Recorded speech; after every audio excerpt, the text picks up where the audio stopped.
नमस्कार। आज हम मनोविज्ञान की दुनिया में चलते हैं और एक बहुत ही दिलचस्प और प्रभावशाली सिद्धांत को समझते हैं। बीएफ स्किनर का ऑपरेंट कंडीशनिंग का सिद्धांत। ये वो सिद्धांत है जो बताता है कि हमारा व्यवहार, हमारी आदतें आखिर बनती कैसे हैं और उन्हें बदला कैसे जा सकता है। तो चलिए एक बहुत ही बुनियादी सवाल से शुरू करते हैं। हम जो भी करते हैं वो सीखते कैसे हैं, चाहे वो कोई अच्छी आदत हो या कोई बुरी लत।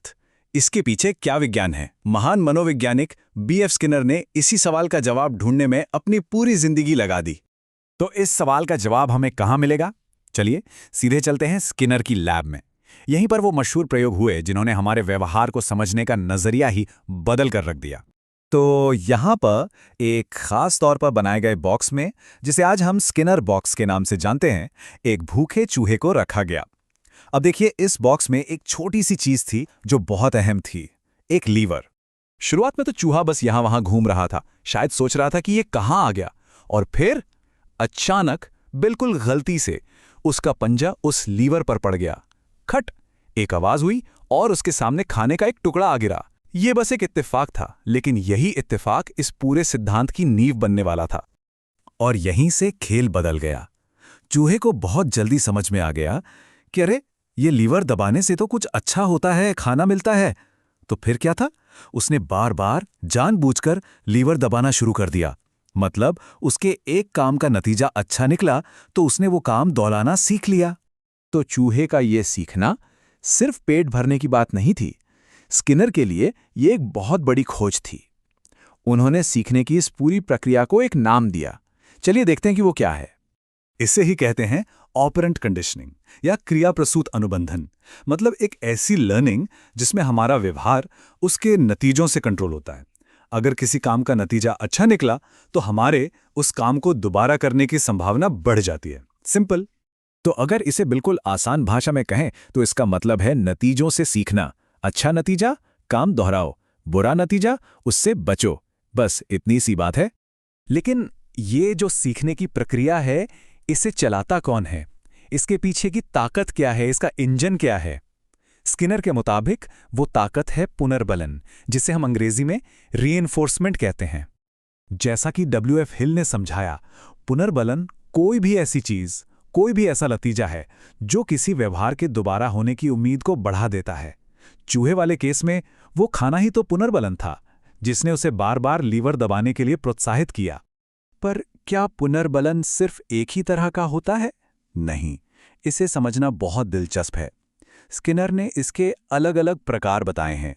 यहां एक बात समझना बहुत जरूरी है। नकारात्मक का मतलब बुरा बिल्कुल नहीं है। इसका मतलब है हटाना। तो सकारात्मक पुनर्बलन में आप कुछ अच्छा जोड़ते हैं, जैसे बच्चे को अच्छे नंबर लाने पर इनाम देना।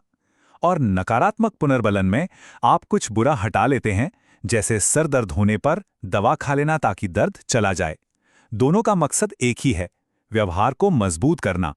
अब इसे एक और नजरिए से देखते हैं। प्राथमिक पुनर्बलन तो हमारी बेसिक जरूरतें हैं, खाना, पानी, आराम। लेकिन द्वितीयक पुनर्बलन ज्यादा दिलचस्प है, जैसे पैसा। पैसा क्या है? सिर्फ कागज का टुकड़ा है ना? पर क्योंकि हमें पता है कि इस कागज से हम खाना, पानी जैसी अपनी जरूरतें पूरी कर सकते हैं, ये हमारे लिए एक जबरदस्त पुनर्बलन बन जाता है। अच्छा, एक और मजेदार सवाल। क्या किसी को कुछ सिखाने के लिए हर बार इनाम देना जरूरी है? स्किनर ने पाया कि नहीं, बल्कि कभी-कभी इनाम देना ज्यादा असरदार होता है। और यहीं से बात आती है पुनर्बलन की अनुसूचियों की, यानी रीइंफोर्समेंट शेड्यूल की। इन सब में सबसे पावरफुल है परिवर्तनीय अनुपात, यानी पता ही नहीं कि इनाम कब मिलेगा। सोचिए, यही तो वो चीज है जो हमें बार बार अपना फोन चेक करने पर मजबूर करती है। अगली लाइक कब आएगी? अगला मजेदार वीडियो कब दिखेगा? हम नहीं जानते, और इसी अनिश्चितता में हम स्क्रॉल करते रहते हैं। तो ठीक है, ये सब थ्योरी तो समझ आ गई, पर इसका हमारी जिंदगी में, असल दुनिया में क्या काम है? चलिए इसका एक बेहतरीन उदाहरण देखते हैं एजुकेशन के क्षेत्र में। स्किनर के इन आइडियाज ने क्लासरूम में क्रांति ला दी। आज जब कोई टीचर किसी स्टूडेंट के अच्छे काम पर शाबाश कहता है या उसे एक स्टार देता है, तो वो असल में क्रिया प्रसूत अनुबंधन का ही तो इस्तेमाल कर रहा है। इससे बच्चों को तुरंत फीडबैक मिलता है और सीखने की प्रक्रिया और मजेदार और असरदार हो जाती है। तो हमने देखा कि स्किनर का ये सिद्धांत सिर्फ चूहों और कबूतरों तक ही सीमित नहीं है।